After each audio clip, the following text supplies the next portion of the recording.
Hey guys, welcome back. I hope you are having an amazing day. Let's get right into the stories. The first one is an entitled People story. It had been yet another long day. As I sank into my chair on the back patio, I let out a heavy sigh. All I wanted was to sit back and relax in the peace and quiet of the evening. But it seemed like peace was a luxury I hadn't experienced in a while, not since Karen moved in next door. My neighbor Karen had always been a handful, but lately she had been getting more disturbed by the day. Any little thing seemed to set her off on a tirade. The problem was, more often than not, I found myself as the target of her insults and accusations. Like that time she claimed my kids were deliberately kicking balls over the fence to damage her prized rose bushes, as if a bunch of rowdy kids would be that precise. No, it had become clear Karen was looking for conflict wherever she could find it, and it was wearing me down. My doctor had even noted the added stress wasn't good for my heart condition. That's why he prescribed the new monitor, to keep a closer eye on things. I hoped having the data would put my mind at ease. I had just gotten comfortable when the back gate swung open with a bang. There stood Karen, eyes blazing as usual. "I need to speak with you right now," she demanded. With a sigh, I pulled myself up. "What is it this time, Karen?" She marched right over and pointed an accusing finger at the small monitor clipped to my belt. "What do you think you're doing with that thing on my property?" I glanced down, confused. As far as I could tell, both my feet were still firmly planted in my own yard. "It's not on your property, and it's my heart monitor from the doctor." "That's a lie," Karen spat. "I saw it rolling across the line when I was doing some gardening, which means it's mine now." She lunged forward and yanked it off my belt before I could react. "Hey, give that back!" I cried, shocked by her audacity. "It's a medical device, you can't just take it." But Karen was already turning away, monitor in hand. "I'm calling the police. We'll let them settle this trespassing issue." I felt panic rising in my chest at the thought of being without the monitor. Lord knows what might happen to my heart if something went wrong without the doctors monitoring it closely. I had to get it back one way or another. Thinking fast, I lunged after Karen and grabbed her arm. "Please, I need that." We struggled for a moment before the monitor flew from her grasp. In an instant, we both darted after it, but Karen was quicker, snatching it up first with a gleeful cackle. "Now you've assaulted me!" she shrieked. "The police are coming and I'm suing you for everything you've got!" She whipped out her phone to make the call, still clutching the monitor tightly. At that moment, 2 police cruisers pulled up, lights flashing. Thank God the neighbors must have called about the commotion. I rushed over to explain what was going on as Karen ranted hysterically in the background. The officers listened patiently before turning to her. "Ma'am, we've had several complaints about you harassing the neighbors. Now hand over the property before we have to arrest you for theft." Their stern words gave Karen pause. With a scowl, she relinquished the monitor. One of the officers handed it back to me. "You let us know if she causes any more trouble. We'll be watching her closely." They ushered Karen inside as I breathed a sigh of relief. It seemed peace had finally returned, at least for now. But I had a feeling this wouldn't be the last of Karen's shenanigans. Only time would tell what she might dream up next. The next one is a pro-revenge story. Obligatory backstory. Many of you have probably heard of families with strong hierarchical structures, normally with the eldest in the family having the most influence. My family is one of them, except that my parents are drug addicts deadbeats, so my eldest sister, 31F, our entitled mother, raised all 5 of us. She is the boss of the family. She says, "Jump." Everyone says, "How high?" The focal point of the story is my youngest sister, 20F, who I'll call Little Sister. Most of us have a handful or at least a couple of memories with our mother before she lost her crap, except for Little Sister. For her, entitled mother is the only mom she ever had, and entitled mother knows how to take advantage of that. All of us noped out of our parents' house as soon as we turned 18, except for entitled mother who waited until Little Sister and our brother were raised, and in their mid-teens to move across the country, and soon found jobs and accommodations for all of us to move to the same state as her. Little Sister begged for years to move in with her, but entitled mother always denied, saying that somebody had to take care of our father, and because she and her new husband needed privacy and space. That was until entitled mother got pregnant. She got Little Sister to move in with her, and she has been there for the past 2.5 years, helping out. Now to the story. Entitled father's family wanted to visit for a couple of weeks, so Little Sister had to stay with me for that time so that they could use her room. It's worth noting that entitled mother didn't ask or let me know about it, she just dropped Little Sister off. One day she saw me studying for my master's degree and said something about how she always wanted to go to college, and this is how it went. Me. So why don't you? Little sister. Oh, I talked to entitled mother about it, but she said not everyone is the college type, and that I wouldn't have time to work, study, and take care of niece at the same time. And it's expensive. Me. Most people work and study at the same time, and she can put niece in a daycare. I'm sure it wouldn't be that much more expensive than what she's already paying you. Little sister. She doesn't pay me. She already gives me food and shelter, and if I need money, I just take a shift at work. And this is how I learned my sister was not only babysitting, but also cleaning the whole house for free every day. She was even only working 8 hours a week at her normal job because she was too busy taking care of our niece. Long story short, it took me weeks to convince her to apply to community college, and then more weeks on the actual process. But she finally got confirmation she would start in September. All of that behind entitled mother's back. She was planning on telling everyone the next time we all got together, which would be Independence Day. But before that could happen, entitled mother got everyone together at her house to announce that she was pregnant. Little sister starts crying because now she wouldn't be allowed to go to college. Entitled mother gets deeply hurt and offended that she planned this behind her back. I butt in, our other siblings butt in. It's just generally a mess. How could you do this to me? Who's going to take care of the babies? I can't believe you'd be so selfish. If you like OP so much, go stay with her. These were all some of the things she said. She kicked me and little sister out, who stayed with me until they made peace. Both of our siblings reached out, one to say that I should have minded my own business, and the other to tell me she was on my side but wouldn't say anything. After that, little sister moved back with her and didn't go to college, but they agreed she would get paid $6 an hour and be allowed to take more shifts at her job until the baby is born, and then go to real college after the child turns 1 year old. I know it's messed up, but all of them, especially little sister, worship entitled mother like a god. I waited a year to act on my revenge, making sure my sister had saved enough money to live on her own. The revenge. First, what I did was research the legality of paying a homeless person in food and shelter. In the US, depending on the state, it's legal as long as you do not cross the line and the person becomes an employee. For example, you can give the person a list of tasks you want done. However, you cannot say that it has to be done in a certain amount of time. You also cannot request someone to be somewhere at a certain time. You can ask but not demand on the time. It comes down to a choice of words.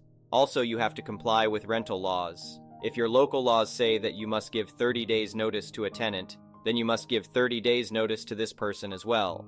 I had proof of all of the situations, several screenshots of entitled mother admitting not paying and not allowing little sister to move out get a job, and also admitting to kicking her out whenever she wanted. All this technicality seemed worthless since no one would sue her. But that didn't matter. I just wanted to make sure that her boss knew that if she were to be sued, it would be a sure case. Entitled mother works for a civil rights attorney's office, so discovering she has a literal modern-day slave would probably get her fired. I could have just created a burner email and sent it all to her boss, but then they would explain to her why she's getting fired, and that would get me and little sister in trouble. So what did I do? Entitled mother was always complaining about one of the bosses at her job that hated her and had tried to get her fired for ages. I went to the company site, found the woman. Thankfully, she was the only Ashley that worked there. Found her on Instagram and Facebook. There, she had a post tagging her yoga studio. Went to said studio and created my membership. It took a few weeks of trial and error trying to find exactly what class Ashley belonged to, but I finally found her. Then I went to yoga class every Tuesday and Friday at 8 a.m. for months, slowly building a friendship with her. Around 3 months in, she asked to follow me on Instagram, and I was already prepared for this scenario, having deleted the few pictures I had with entitled mother. After 9 months, when our friendship was a strong baby, I brought up the crazy coincidence that I found out she worked with entitled mother. Before things could get awkward, I said, "It's ironic that she works for civil rights considering, everything." That got Ashley's attention. I told her everything, showed every screenshot. I could practically see her eyes shining. They had their own history that is not important to the story. All you need to know is, entitled mother is an idiot. Ashley wants revenge as much as I do. I told her about little sister's situation and why entitled mother couldn't ever know about this. This is why being friends with Ashley was so important. If I had just sent them the proof and explained the situation, they would have probably just ignored it. since this was a very legitimate reason to fire her, and they wouldn't risk firing her for a minor mistake and maybe getting sued. I sent her the files with her promise that Entitled Mother wouldn't hear about this, but she needed it to convince the other owner, who was the reason why she wasn't fired yet. 2 months later, Entitled Mother was fired for minor mistakes, lateness, and general bad productivity. Small victory, sure, but I loved coming to visit her during the 4 months she was unemployed. She was looking so tired and miserable all the time since she had no money to pay for a babysitter, and little sister is away at college, so she actually had to take care of her children. The next one is a petty revenge story. My husband and I bought a franchise. At the time, I was working at another job while my husband was taking over the business, and no one in the network had met me yet. On the day before the takeover, my husband, the previous owner, and the company's area manager were doing a final check and stock take in the store during business hours. I was meeting them in the store after work to go over the finals with them and meet everyone, as I would eventually be heavily involved in the business, payroll, accounting, and HR side of things. I should add something important. Taking over the business meant that we could choose to keep the current staff on, or we could choose not to and hire new people without any legal repercussion. As of the moment I walked up to the store for the first time, all of the current staff had been told by the previous owner that their jobs were safe. We didn't want to fire everyone who knew the job to replace them with unskilled people. That's just silly. All they had to do was meet us and obviously make a good impression. I walked up to the front counter, it is a retail food business, and smiled and greeted the sales team member, Karen. I later found out Karen had been working in this particular store for about 6 years, and had been with the brand for approximately 9 years. I was met with a glare and a sour look, and would you believe it? No greeting, not even a basic hello. Now Karen didn't know who I was, and for all she knew, I was a regular customer coming to buy a product. I was immediately annoyed at this, but still with a smile on my face, I introduced myself. Nothing. She continued to glare, didn't introduce herself, or even attempt to crack a smile. She still didn't say hello. I was now extremely annoyed at how rude Karen was, and working in customer service for years myself and having taught it as a profession, and being, a decent human, I was shocked that someone with her demeanor still even had a job. I then quite abruptly told her to let me in because I was one of the new owners and was expected to be at the meeting in the store. With a huff, she opened the door and let me through. She still couldn't even crack a smile or be remotely polite to me, which pissed me off even more because she was expecting to be kept on with us. After a few minutes talking to my husband, the area manager, and the previous owner, I told them that that level of service wouldn't be accepted in this store and that we would definitely not be keeping her on. My husband agreed 100% and it was decided.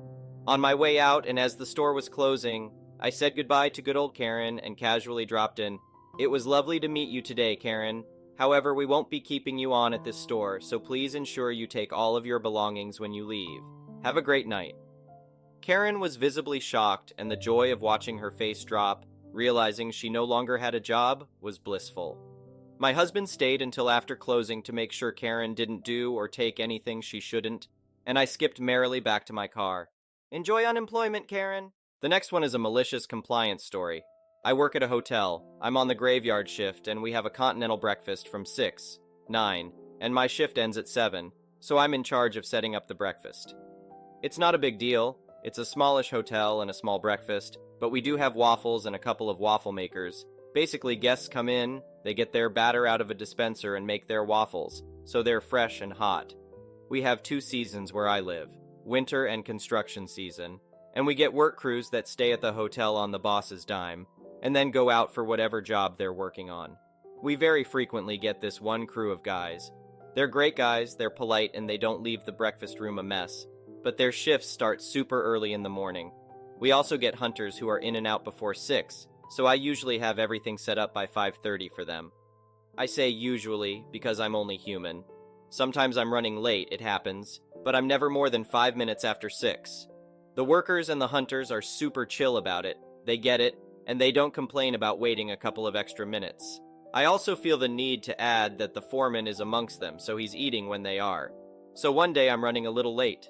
I got caught up with what I was doing and kinda lost track of time, so I was rushing to get everything set up while the guys are patiently waiting in the lobby. In enters Karen, who sees the time, sees the breakfast isn't ready, and decides to yell at me for it, saying that the sign says breakfast is from 6, 9, and should be started exactly at 6. I tried to keep working while talking to her so I could get the breakfast ready, but she decided that was rude, so I had to stop what I was doing and stand there with her yelling at me until she ran out of breath and I could finish setting up. Karen complains to the manager. I get a verbal warning that I have to have breakfast open by 6, as I was about 15 minutes behind because Karen was yelling at me when I would have been less than 4 if she'd let me finish. Well, Karen was a stayover, and she was in the next day before 6. The manager refunded part of her stay under guest satisfaction, and I think she was hoping to find me doing something wrong so she could get another refund, but I was on my game and had everything set up by 5:30 like usual. She came in before the workers and saw me sitting at the front desk and sneered about me being lazy when I should be setting up breakfast. I told her the breakfast was already ready to go as the construction workers are entering, but I stand and walk over to block the doorway to the breakfast room and told them that I couldn't let them in because the manager said I had to start the breakfast at exactly 6 o'clock, so I couldn't let them back until then. And as I'm saying this, I'm looking directly at Karen. Slowly heads turn, and Karen goes red and mutters something about coming back later and leaves, so I let the guys back. They said it was funny, and like I said, the workers have had to wait a little after 6 before with no problem, and the foreman was there. To be clear, if I thought this stunt was going to cost them their breakfast, I never would have done it, but I knew that wasn't going to be a problem. I didn't see Karen again, so either she didn't come back, or she returned after I left, but either way I didn't hear another word from the manager about it. You want your breakfast at 6? You're gonna get your breakfast at 6. The next one is an entitled people story, so I'm financially okay. One of my closest friends' backyard to 13 KSF house has a tennis court rich. We went to college together and have been incredibly close friends for 20 years. His kids call me their uncle. I was in his wedding party. I spoke at their wedding. I can go on.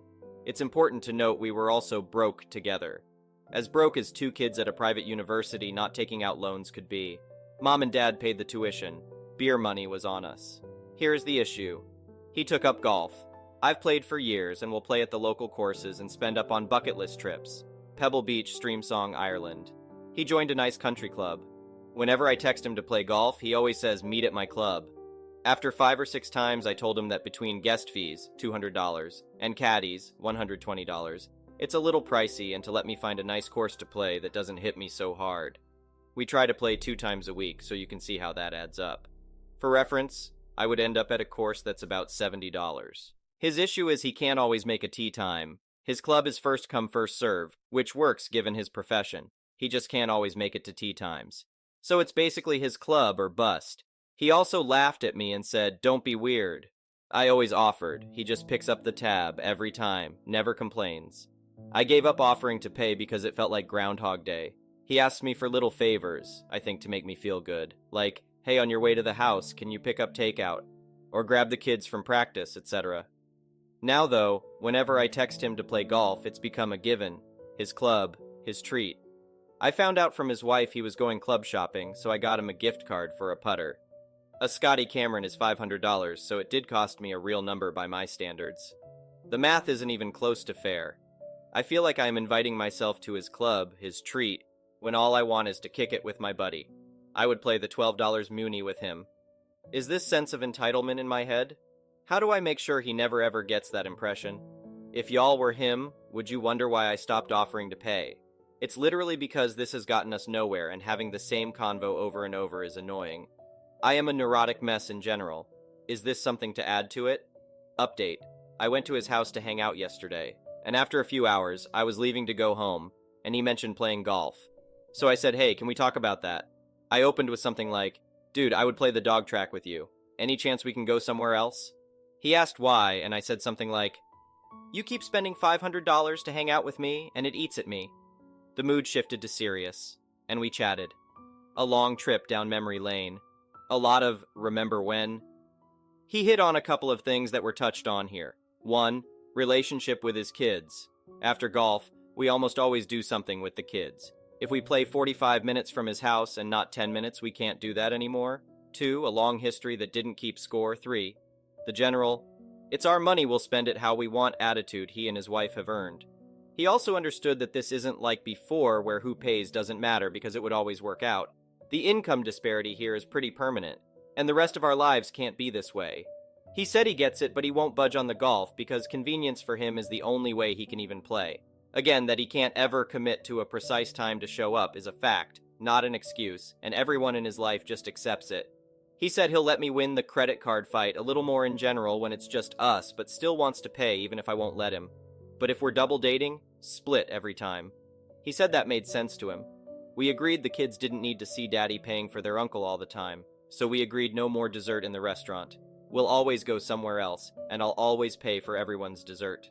Long and short is an open, honest, long conversation got to the root of it. He is going to be more sensitive to perception around outsiders, but the just us stuff is going to be something I have to accept. He also made sure I understood that never once that I've invited myself over his house, or out for dinner, or to play golf that he thought I was doing so for a freebie. He pointed out a couple of people who certainly do and made clear it's not the same, and he would call me on it in a second.